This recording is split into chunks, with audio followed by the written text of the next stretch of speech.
Essa semana, acompanhamos em tempo real cenas de guerra, de ataque, de ódio, excesso de passado, excesso de apego a simbologias, excesso de eu tenho razão, o meu povo tem razão. E se nós acompanhamos tudo isso, é porque nós temos a ver com tudo isso. Se nós vemos tantas cenas de violência, é porque há um mundo em nossa mente que estamos projetando.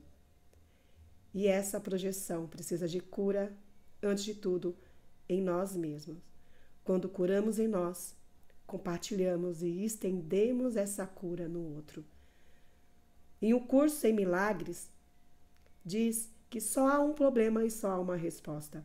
O problema é a separação, é a fragmentação, é a limitação. É considerarmos o outro.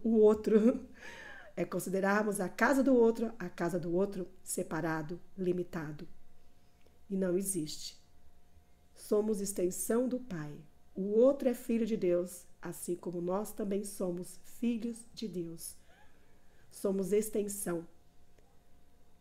E o filho só está completo quando todos nós, independente de nossa etnia, de nossa religião, estamos em unicidade no propósito de sermos todos filhos de Deus. Não há especialismo, não há um povo melhor do que o outro. O que há são cenas que estamos presenciando. E se estamos presenciando, se estamos vendo, tendo ciência, é porque nós temos tudo a ver com isso. Nós somos responsáveis. Nós projetamos tudo isso.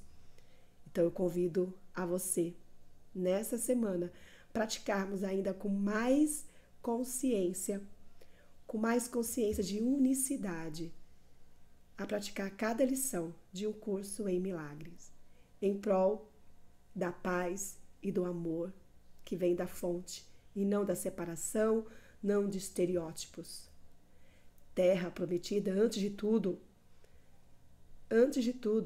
é algo espiritual, é algo que vai além dos nossos olhos físicos. É algo que vai além, que não está preso a passado.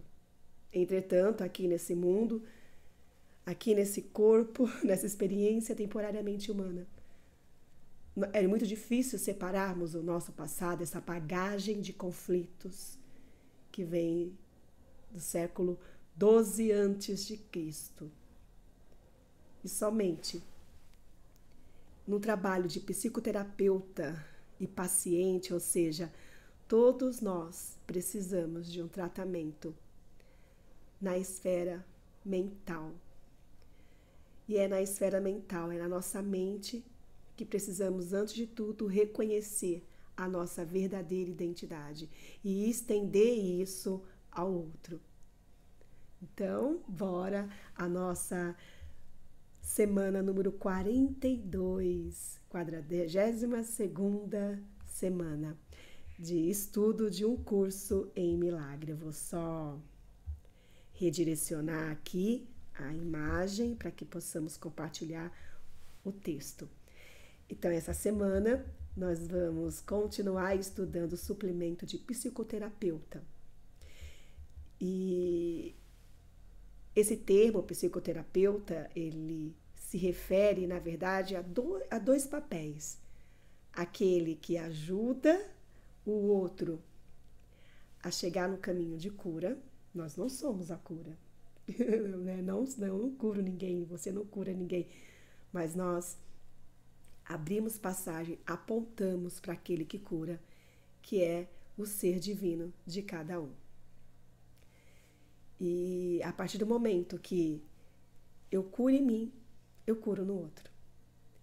Nós, a cada dia, estamos intercalando e vivendo esses dois papéis, de psicoterapeuta e de paciente.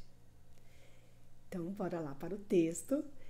Vamos continuar a leitura das principais ideias do suplemento de psicoterapeuta do livro Um Curso em Milagres, que na verdade são 3 livros e tem a parte dos suplementos. Se você não conhece ainda os capítulos da parte do texto que já está completo aqui no canal. Eu vou deixar um link para você acessar essa playlist.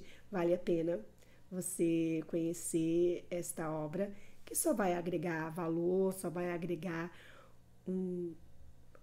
uma mentalidade de muito mais serenidade, de paz e reconhecer quem realmente você é, quem o outro é. E na segunda parte deste vídeo, compartilho 7 atividades do livro de exercícios. São 7 atividades simples para que possamos ampliar a serenidade, a paz, o amor, a verdadeira prosperidade, não só para nós, mas também para as pessoas que nos cercam, para as pessoas que nos chegam a nós, seja via ao vivo ou online, né? Somos responsáveis um pelo outro, porque somos um. O Filho de Deus é um. O Filho de Deus, cada um de nós, representa a extensão do Filho de Deus, a unicidade. Todos nós temos a importância dessa extensão do Filho de Deus. Ninguém aqui é mais especial do que o outro, mas certamente revelamos uma parte importante do Filho de Deus da fonte. Subtítulo 3, o papel do psicoterapeuta. O psicoterapeuta é um líder no sentido de que caminha um pouco na frente do paciente e o ajuda a evitar umas poucas armadilhas ao longo da estrada por vê-las em primeiro lugar. Na forma ideal, ele também é um seguidor, pois alguém com letra maiúscula deve caminhar na sua frente para dar-lhe a luz para ver. Quem é esse alguém? É lógico, né? O nosso ser divino, a centelha divina, o Espírito Santo. Sem esse alguém com letra maiúscula, ambos irão tropeçando cegamente em direção a lugar nenhum. Então, o Curso em Milagre, ele destaca a visão espiritual, a visão de Cristo, a visão da nossa centelha divina. Andar além das vistas físicas. No entanto, é impossível que esse alguém com letra maiúscula esteja totalmente ausente se a meta é a cura. E o que é a cura aqui no contexto do livro? É eu aceitar, é eu estar disponível para me enxergar, me considerar um filho de Deus, assim como o outro. Então, ele pode, contudo, não ser reconhecido, né? Ele está sempre conosco, mas pode ser que não seja reconhecido. E nesse caso, a pouca luz que pode ser aceita é tudo que existe para iluminar o caminho da verdade. A cura é limitada pelas limitações do psicoterapeuta, assim como do paciente.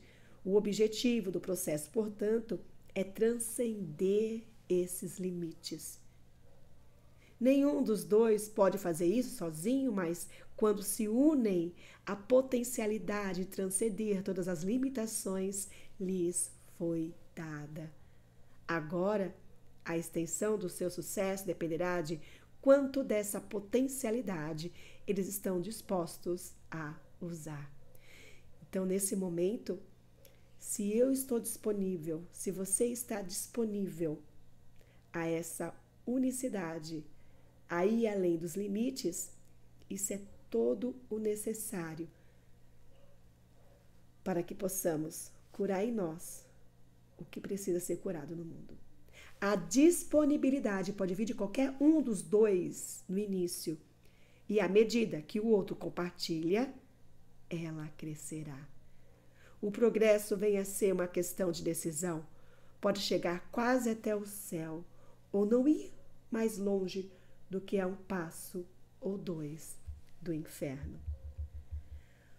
Um pede ajuda, o outro ouve e tenta responder na forma de ajuda. Essa é a fórmula para a salvação e não pode deixar de curar. Só metas divididas podem interferir com a cura perfeita. Um terapeuta totalmente sem ego poderia curar o mundo sem uma palavra meramente por estar presente. Ninguém precisa vê-lo ou falar com ele ou sequer saber da sua existência. A sua simples presença é suficiente para curar. Um mundo sem eco, um mundo sem separação, sem sentimento de separação. O terapeuta ideal é um com Cristo, mas a cura é um processo, não um fato. O terapeuta não pode progredir sem o paciente não pode estar pronto para receber o Cristo, ou não poderia estar doente. De certa forma, o psicoterapeuta sem ego é uma abstração que está no fim do processo da cura.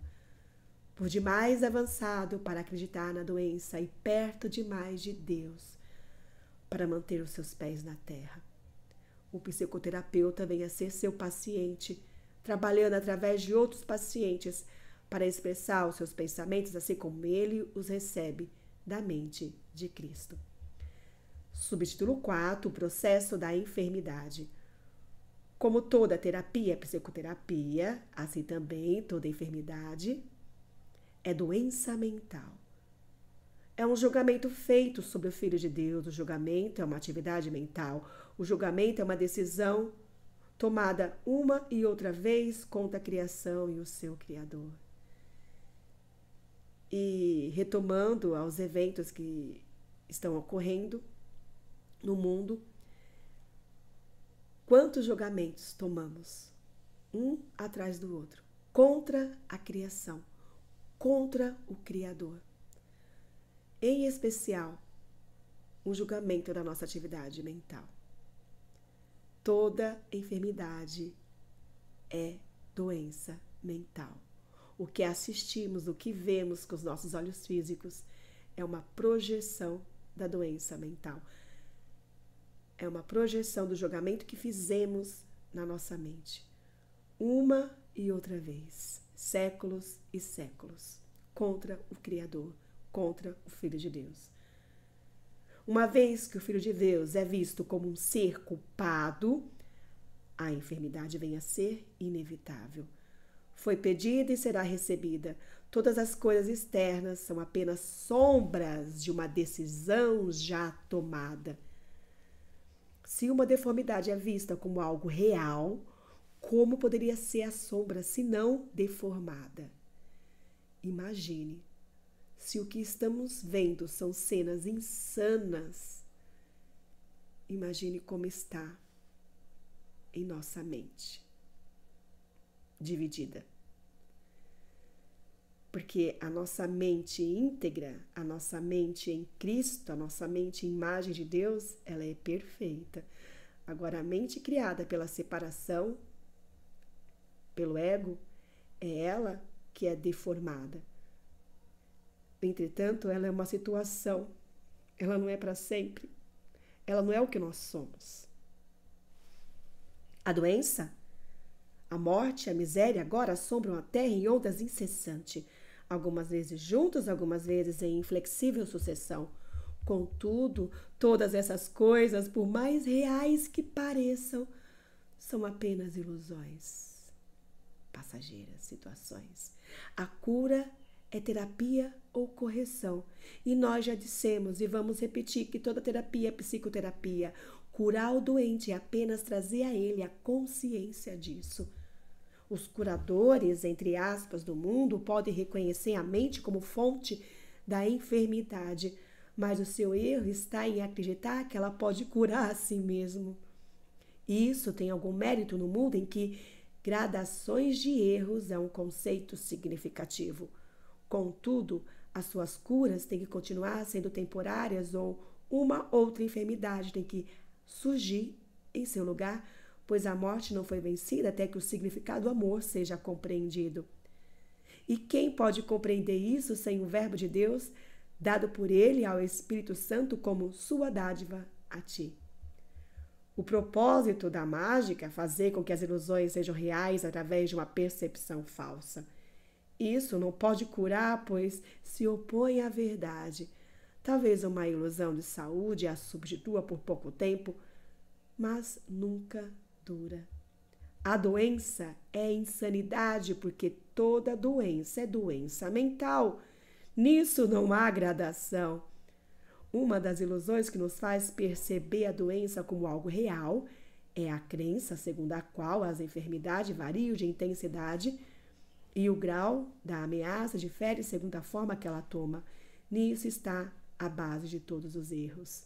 Ou seja, não existe um problema pequeno, uma doença pequena e uma outra maior. Mudam-se as formas, mas a doença ocorre porque é algo mental, é algo da separação. Um homem louco defenderá as suas ilusões porque nisso vê a sua própria salvação. Assim, atacará aquele que tenta salvá-lo, acreditando que o está atacando. Esse círculo curioso de ataque e defesa é um dos problemas mais difíceis com os quais o terapeuta tem que lidar. De fato, essa é a sua tarefa central, o núcleo da psicoterapia. O terapeuta é visto como alguém que está atacando aquilo que o paciente tem de mais caro, o seu retrato de si mesmo. Então, qual é o retrato que cada um desses povos em conflito tem de si mesmo? São retratos feitos por mãos, por mentes separadas. Não é um retrato real, não é a identidade real. E que retrato estamos vendo do outro? Que retrato estamos ajudando, estamos colaborando a divulgar e a perpetuar no tempo? E como esse retrato veio a ser a segurança do paciente, assim como ele a percebe, o terapeuta não pode deixar de ser visto como uma fonte de perigo real a ser atacada e até mesmo morta. O psicoterapeuta, então, tem um papel uma tremenda responsabilidade. Ele tem que parar o ataque sem atacar e, portanto, sem defender-se. É sua tarefa demonstrar as defesas não são necessárias e que a indefensividade é força. E olha que loucura isso, né? Você falar que a melhor defesa é não se defender, torna-se uma loucura ao quadro atual. Esse tem que ser o seu ensinamento. Se é que a sua lição vai ensinar que é seguro ter sanidade. É função do psicoterapeuta ensinar que a culpa, sendo irreal, não pode ser justificada, mas também não pode oferecer segurança. E assim, ela não pode deixar de continuar a ser tanto indesejável quanto real. O Curso em Milagre diz que quando alguém nos ataca, na verdade ela está pedindo ajuda, está pedindo amor. Por isso, do não ataque, da não defesa. A indefensividade é a força, porque a força não é do nosso corpo, a força não é do nosso intelecto, a força vem da nossa fonte, da qual somos a imagem. A força está em nós. Nós não somos a força, nós não somos deuses. Nós somos extensão da fonte. O corpo não é curado, meramente se reconhece o que ele é. Visto corretamente, o seu propósito pode ser compreendido. Dada essa única mudança, tudo o mais se seguirá. Não há nenhuma necessidade de longas análises, discussões cansativas e buscas. E olha aí, né? Quantas mídias querendo fazer análises, discussões cansativas para entender o conflito. Mas são todas ilusões, são interpretações de mentes separadas. A verdade é simples, sendo uma só para todos. Subtítulo 5, o processo da cura. Ainda que a verdade seja simples, ela tem que ser ensinada àqueles que já perderam seus caminhos em labirintos de complexidade sem fim. Essa é a grande ilusão. Em seu rastro vem a crença inevitável, segundo a qual, Para estar seguro, é preciso controlar o desconhecido. Essa estranha crença se baseia em certos passos que nunca atingem a consciência. Em primeiro lugar, é introduzido pela crença de que existem forças a serem vencidas para que se possa viver. Em seguida, parece que essas forças podem ser mantidas à distância, apenas por um autoconceito inflado que mantém na escuridão o que é verdadeiramente sentido e busca trazer as ilusões à luz. Então veja que as nossas crenças alimentam a ilusão. Querer controlar, querer vencer, querer manter distância, tudo isso só aumenta aquilo que queremos nos desfazer. Controlar, querer vencer e querer manter distância, na verdade, isso é um chamamento para mais. Você vai estar dando mais foco ainda ao, entre aspas, problema. Precisa ser ensinado àqueles que vão atacar porque se sentem em perigo e àqueles que precisam da lição da indefensividade. Olha, eu vou repetir essa palavra. Indefensividade, acima de todas as coisas, para mostrar-lhe o que é força. A cura é santa. Nada do mundo é mais santo do que ajudar aquele que pede ajuda. Nada é mais santo do que ajudar aquele que nos ataca. Uau, hein? E duas pessoas chegam muito perto de Deus nessa tentativa, por mais que ela seja limitada, por mais que lhe falte sinceridade. Onde dois se uniram com a intenção da cura, Deus está presente. Ele garantiu que em verdade os ouvirá e lhes responderá. Eles podem estar certos de que a cura é um processo que ele dirige, ele com letra maiúscula, porque está de acordo com a sua vontade. Nós temos o seu verbo para nos guiar, enquanto tentamos ajudar os nossos irmãos. Que não nos esqueçamos de que somos impotentes por nós mesmos. E vamos nos apoiar em uma força além do nosso pequeno escopo, enquanto o que devemos ensinar. E também é o que devemos aprender. Então, quem somos nós diante de tantos conflitos, de tantas histórias, de tantas bagagens, de estereótipos que assistimos? Somos fracos. Somos fracos enquanto uma mente dividida, enquanto uma mente egóica, enquanto carne. Mas, ao nos disponibilizar a aceitar a identidade divina, aí sim vem a nossa força. Um irmão em busca de auxílio pode trazer-nos dádivas além das dimensões percebidas em qualquer sonho. Ele nos oferece a salvação, pois vem a nós como Cristo e Salvador. O que ele pede é pedido por Deus através dele, e o que fazemos por ele vem a ser a dádiva que damos a Deus. O que eles têm que começar, seu Pai completará. Nós começamos com a nossa disponibilidade. Quem completa, quem faz o trabalho é o Pai. Pois ele nunca pediu mais do que a menor disponibilidade, o avanço mais mínimo, o mais fraco dos murmúrios em favor do seu nome. Pode até parecer uma piora e não uma ajuda, ainda assim que o resultado não seja julgado por nós. Que o nosso julgamento venha da nossa visão espiritual e não da nossa visão intelecta, não da nossa visão física. Vamos ficar em silêncio diante da vontade de Deus e fazer o que ela determinou que façamos. Que a nossa mente esteja quieta em serenidade para receber as instruções, para receber a nossa ação efetiva. Há apenas o caminho pelo qual podemos chegar onde todos os sonhos começaram. E é lá que vamos deixá-lo de lado, para virmos embora em paz para sempre. Ouve o pedido de ajuda de um irmão e responde-o. Será a Deus que responderás, pois o chamaste. Profundo, não é?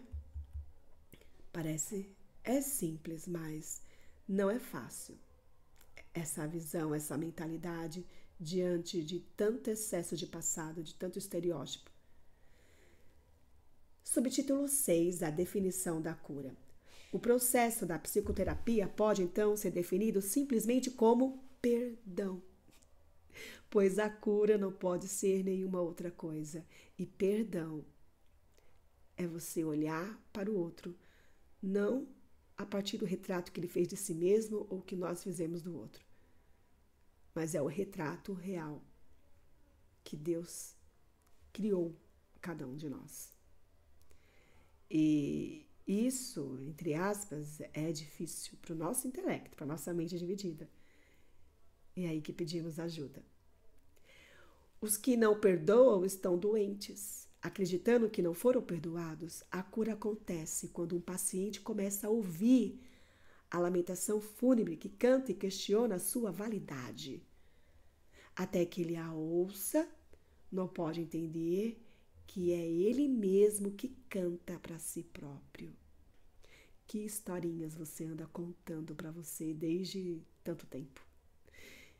Ouvi-la é o primeiro passo na recuperação. Questioná-la tem que vir a ser a sua escolha. Ouvir e escolher. E a cada segundo podemos fazer uma escolha diferente, pedindo a visão da verdade, a visão espiritual. Em primeiro lugar, a disponibilidade de questionar a veracidade, entre aspas, da canção da condenação tem que surgir. O ouvido traduz, ele não ouve. O olho reproduz, ele não vê. A sua tarefa é tornar agradável, seja o que for, que seja chamado por mais desagradável que possa ser. Então não esqueça, os nossos ouvidos traduz, ele não ouve. E quem é o tradutor? Quem é o reprodutor das imagens que você vê? É o ego? Ou é a centelha divina? Ou é o Espírito Santo? Eles respondem às decisões da mente, nosso ouvido e nosso olho, reproduzindo os seus desejos e traduzindo-os em formas aceitáveis e aprazíveis. É por isso que dizem, né? Que vemos e ouvimos o que queremos. Algumas vezes o pensamento por trás da forma vem à tona, mas apenas por um breve instante, e a mente se amedronta e começa a questionar a própria sanidade. Com certeza, cada um de nós tivemos relampejos, breves momentos de lucidez, de iluminação, todos nós. E às vezes tememos essa lucidez, que possamos cada vez mais termos mais consciência da sanidade, da lucidez. Esses testemunhos que os sentidos trazem não têm senão o propósito, justificar o ataque, aquilo que o ouve, aquilo que o ouvido traduz e aquilo que o olho reproduz, são testemunhos que os sentidos trazem, não tem senão um propósito, justificar o ataque e assim manter o que não foi perdoado sem ser reconhecido pelo que é. Aí vamos falar, quanta desgraça, quanta violência, quanto ódio. Não podemos esquecer que tudo isso é uma reprodução de uma mente dividida, egóica. Visto sem disfarces, isso é intolerável. Sem proteção não poderia subsistir. Aqui toda doença é valorizada sem o reconhecimento de que é assim. Pois quando o que não foi perdoado não é reconhecido, a forma que toma parece ser uma outra coisa. Mas não é a outra coisa que pode ser curada. Não está doente, não precisa de nenhum remédio. Concentrar os teus esforços para a cura aqui é apenas futilidade, ou seja, não adianta buscar fora. A busca é interna, é na nossa mente. É a nossa mente que carrega estereótipos, é a nossa mente que carrega essa visão de que a minha história é importante. Eu sou superior, eu tenho razão, as terras são minhas, eu cheguei primeiro, não eu que tenho a promessa. São interpretações. de mentes divididas. Concentrar os teus esforços para a cura aqui é apenas futilidade. Quem pode curar o que não pode estar doente e fazer com que fique bom? É você querer limpar o espelho. Você vê uma sujeira no seu rosto e ao invés de limpar o seu próprio rosto, você está limpando o espelho. Isso é o buscar fora. A doença toma muitas formas e assim também a indisponibilidade para perdoar. As formas de cada um apenas reproduzem as formas da outra, pois são a mesma ilusão. Só o perdão cura algo que não foi perdoado e só uma indisponibilidade de perdoar pode fazer seguir qualquer tipo de doença. Quando eu honrar o outro, como eu honro a mim mesmo, como imagem de Deus, eu vou estar curando a mim e estendendo isso ao outro. A compreensão dessa ideia é a meta final da psicoterapia. Como é realizada? O terapeuta vê no paciente tudo o que ele não perdoou em si mesmo. E assim lhe é dado uma outra chance para olhar para isso. Abri-lo para reavaliação e perdoá-lo. Então veja, nós estamos vivendo um momento de reavaliação. Vamos olhar para nós. Quando isso acontece, ele vê que os seus pecados desapareceram no passado que não está mais presente. Até que faça isso, não pode deixar de pensar que o mal está atacando aqui e agora. O paciente é a tela para a projeção dos seus pecados. Uau, hein? Vou repetir, o paciente é a tela para a projeção dos seus pecados. E pecados aqui, entre aspas, né, são equívocos que precisam ser corrigidos à medida do momento que aceitamos e permitimos que a luz adentre e mostre a verdade, capacitando a soltá-los. Se ele tiver uma mancha de pecado naquilo que contempla, a sua liberação será parcial e não será uma certeza. Que a luz entre para o todo, não para uma parte apenas, né? Ninguém é curado sozinho. Olha isso, hein? Ninguém é curado sozinhos. Não viemos aqui para viver nesse mundo sem nos relacionar com o outro. A nossa missão, a nossa salvação é coletiva, é relacionamento. Não importa a distância. Essa é a canção alegre que a salvação canta para todos aqueles que ouvem a sua voz. A prova da impecabilidade vista do paciente e aceita no terapeuta oferece à mente de ambos um acordo do qual eles se encontram e se unem e são como um. E para colocarmos essas ideias em prática, de verdade, vivendo uma experiência real, aqui estão 7 lições. Porque não adianta só teoria, só palavras. Precisamos experienciar. Então, se permita fazer cada uma dessas atividades, uma por dia, uma afirmação por dia. Mas é uma afirmação que vai permear os seus pensamentos, as suas atitudes. É uma afirmação que vai realmente prosperar cada relacionamento seu e realmente ser de ajuda para si e para o outro. Uma ajuda real e não ilusória. Um sonho bom. Porque, na verdade, somos todos completos, plenos. E muitas vezes não percebemos. O lugar que temos que estar é um estado de plenitude, de completeza, de extensão do reino de Deus. É difícil estar nesse lugar, ainda mais presenciando cenas que estamos vendo.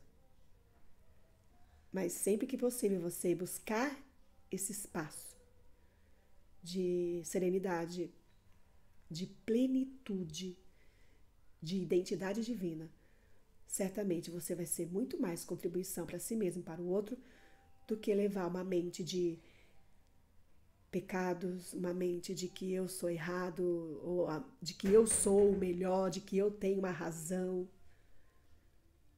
e ataque. Isso não ajuda. São, então, aqui as lições, 7 lições apresentadas. Um minutinho que eu vou... Pronto. Aí você pode printar essa tela ou escrever essas 7 afirmações, uma para cada dia da semana. O que o livro nos orienta? Você fazer uma afirmação pela manhã, assim que acorda, você medita na ideia, compreende, depois aquieta sua mente, serena. Você pode fazer 3 respirações profundas, focaliza em você preencher muito mais o seu abdômen do que o seu peitoral. Isso favorece uma melhor qualidade do ar que entra e depois que sai. Quando você faz essa atividade de respiração, né, o pessoal chama de respiração abdominal, depois você pode colocar e fazer uma busca melhor sobre isso, você vai trazer uma melhor qualidade de oxigênio para o seu cérebro, para a sua corrente sanguínea, você vai aquietar, se tranquilizar mais. E na medida do possível você vai aquietando seus pensamentos, suas atividades físicas e ficando em quietude. O tempo necessário, quanto que é? Quando você perceber que não está mais aguentando, aguenta só mais um pouquinho. Esse é o tempo ideal. E lembrando que não é uma simples repetição. É você meditar e ver como que essa afirmação ela faz sentido para você durante o dia. Peça ao seu ser divino, à sua centelha divina, ao Espírito Santo, a compreensão disso. Como que você pode estender isso ao outro e viver isso em sua integralidade. A primeira afirmação, então, o passado acabou, ele não pode me atacar. E veja como que é apropriado, né, essa afirmativa para o momento que estamos presenciando, vivenciando. Porque o passado não permite eu perceber o perdão. Qual a melhor maneira de viver nesse mundo? Contemplando no agora com a visão de Cristo e perdoando. Então, que passamos esse momento nos libertando do passado e pedindo que o mundo seja perdoado desse passado, liberto desse passado, de tantos conflitos. Como posso perceber o mundo que o perdão oferece? O passado foi feito para ocultá-lo, pois por isso o mundo só pode ser contemplado agora. Ele não tem passado, pois o que senão o passado pode ser perdoado? E tendo sido perdoado, ele desaparece. Que possamos nesse dia contemplar o agora com a visão de Cristo. Contemplar o agora, não olhando aquilo que os nossos olhos físicos produzem e ouvindo o que os nossos ouvidos traduz, mas que possamos olhar o agora com a tradução do nosso ser com letra maiúscula. Pai, que eu não olhe para o passado que não existe, pois tu ofereceste a tua própria substituição em um mundo presente que o passado deixou intocado e livre do pecado. Eis aqui o fim da culpa. Eis-me aqui pronto para o teu passo final. Haveria eu de requisitar que tu esperasses mais tempo até que o teu filho achasse a beleza que planejasses para ser o fim de todos os seus sonhos e de toda a sua dor? Então que possamos, eu e você, contemplar o agora, contemplar todas as coisas, todas as pessoas, a partir dos olhos espirituais, dos ouvidos espirituais, para realmente dispersarmos as nuvens que nos impedem de enxergarmos o verdadeiro, as cenas verdadeiras, a canção verdadeira. E no segundo dia, Uma outra lição: a minha felicidade presente é tudo o que eu vejo. A minha felicidade presente é tudo o que eu vejo. Olhos que começam a abrir-se, enfim, podem ver, que são os olhos espirituais. E quero que a visão de Cristo venha a mim hoje mesmo. O que eu percebo com a vista que fiz sem a correção do próprio Deus é assustador e doloroso de se contemplar. Já não permitirei nem por mais um instante que a minha mente continue a ser enganada pela crença de que o sonho que fiz é real. Esse é o dia que busco a minha felicidade presente e não olho para mais nada além daquilo que busco. Então, a felicidade pelo que eu sou agora com letra maiúscula, não pelo externo, não pelo que minhas vistas físicas veem. E as vistas físicas, elas são limitadas, são fragmentadas. Com essa decisão de buscar essa visão de Cristo, venho a ti e peço a tua força para que ampare no dia de hoje, em que só busco fazer a tua vontade. Pai, não podes falhar em me ouvir. Já me deste o que estou pedindo e estou certa de que hoje verei a minha felicidade com os olhos de Cristo, não com os olhos físicos fragmentados. E antes de ir para a próxima lição, o livro de exercícios também nos traz alguns esclarecimentos a mais. Por exemplo, o que é o mundo real? O mundo real é aquele que eu vejo com os meus olhos físicos, mas eles apenas reproduzem o que a minha mente deseja. E que parte da mente que estamos usando? A fragmentada ou aquela que reconhece a identidade de Cristo?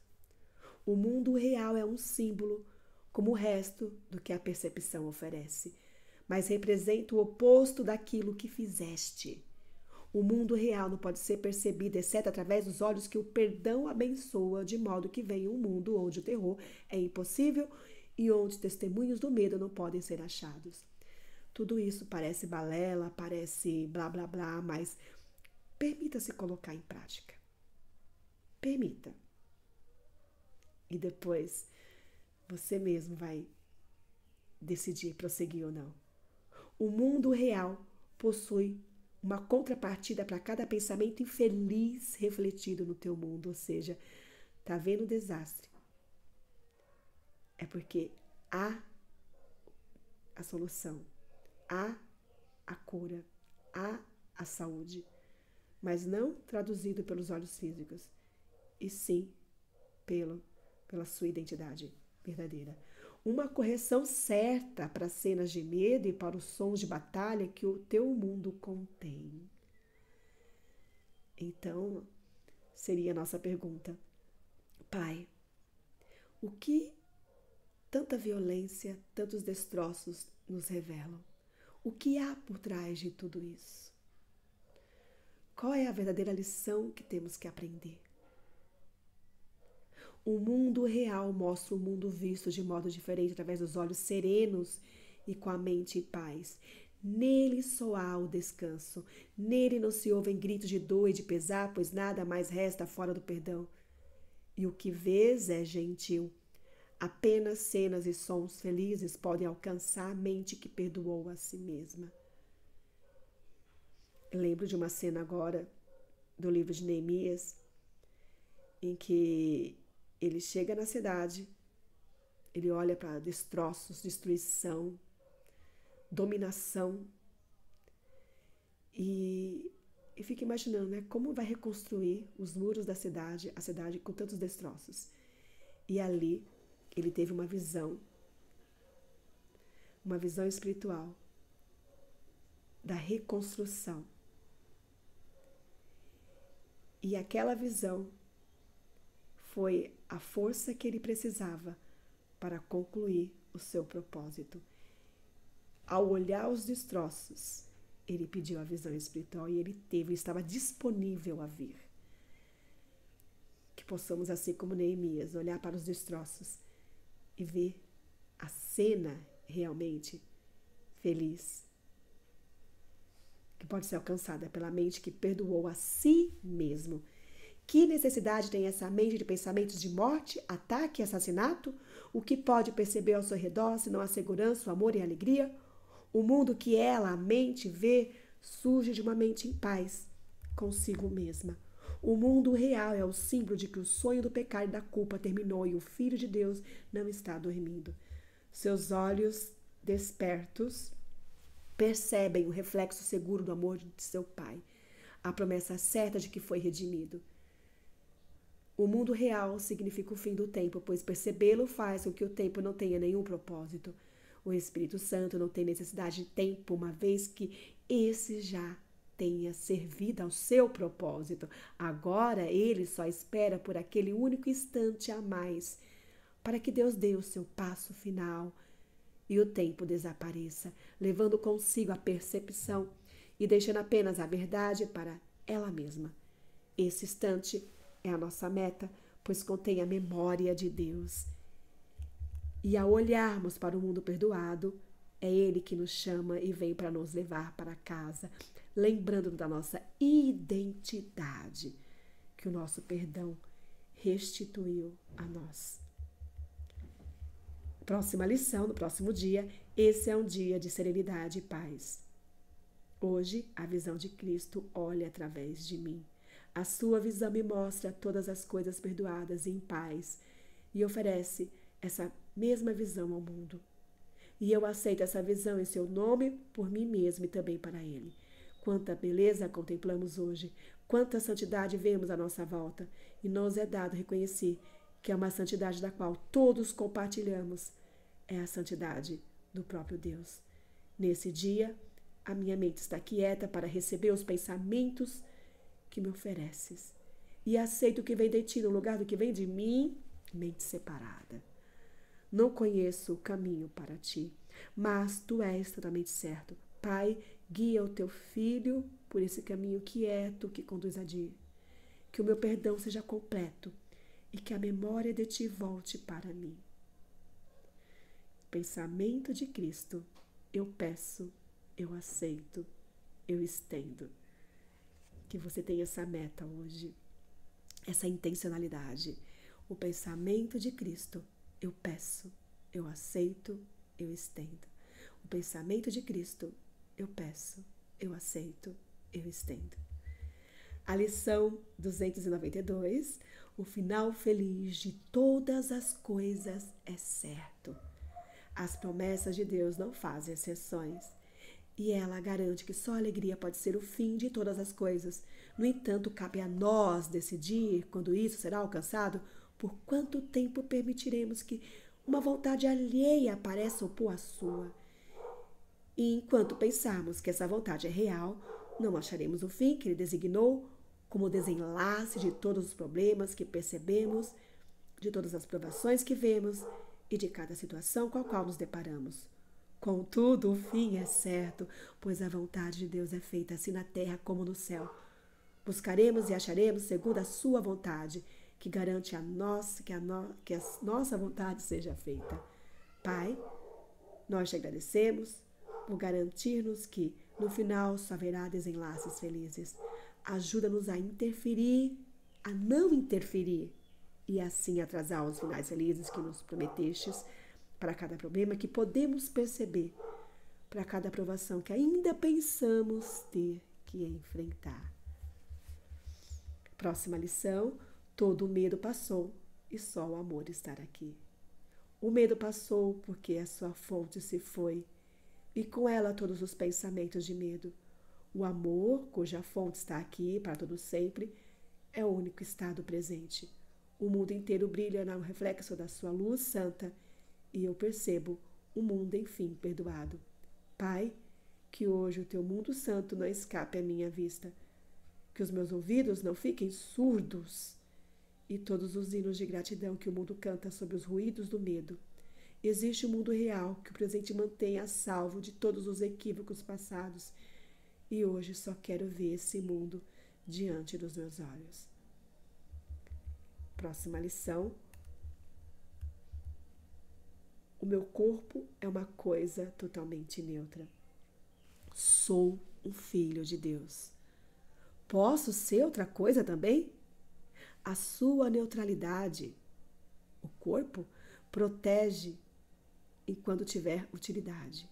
E mais tarde, sem o propósito, ela, a coisa, o corpo, é deixada de lado.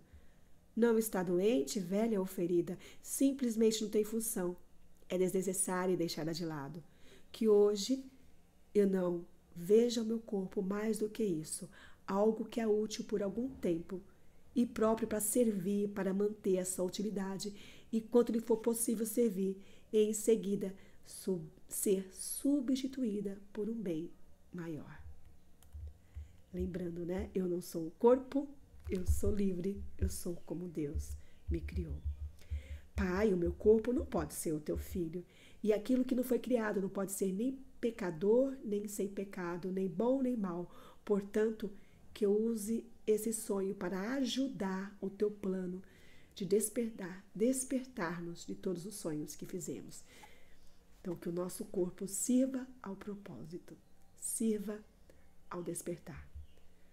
Hoje, o Espírito Santo olha através de mim. Essa é a última lição da semana. E que coisa linda, né? Hoje, o Espírito Santo olha através de mim. Hoje, Cristo pede para usar os meus olhos e assim redimir o mundo. Ele pede essa dádiva para que possa oferecer paz à minha mente e eliminar todo o terror e toda a dor. E quando eles tiverem sido retirados de mim, os sonhos que pareciam fixados no mundo desaparecerão. A redenção tem que ser uma só. Ao ser salvo, o mundo é salvo comigo, pois todos temos que ser redimidos juntos. O medo aparece sob muitas formas, indiferentes, mas o amor é um. Meu Pai, Cristo me pediu uma dádiva que dou para que seja dada. Hoje ajuda-me a usar os olhos de Cristo e a se permitir que o amor de Cristo, ou melhor, o amor do Espírito Santo, abençoe todas as coisas que eu venha a contemplar. Para o seu amor, que tudo perdoa, possa permanecer comigo. Que encerremos essa semana com essa afirmação, experienciando, aceitando, buscando e estendendo. Hoje, Cristo pede para usar os meus olhos e assim redimir o mundo. Hoje, o Espírito Santo olha através de mim. Hoje, a centelha divina olha através de mim.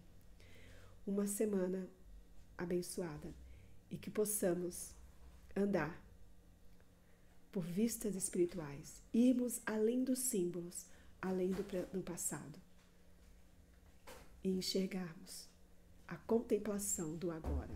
Agora somos o Filho de Deus. Agora estendemos e aceitamos a identidade de Cristo.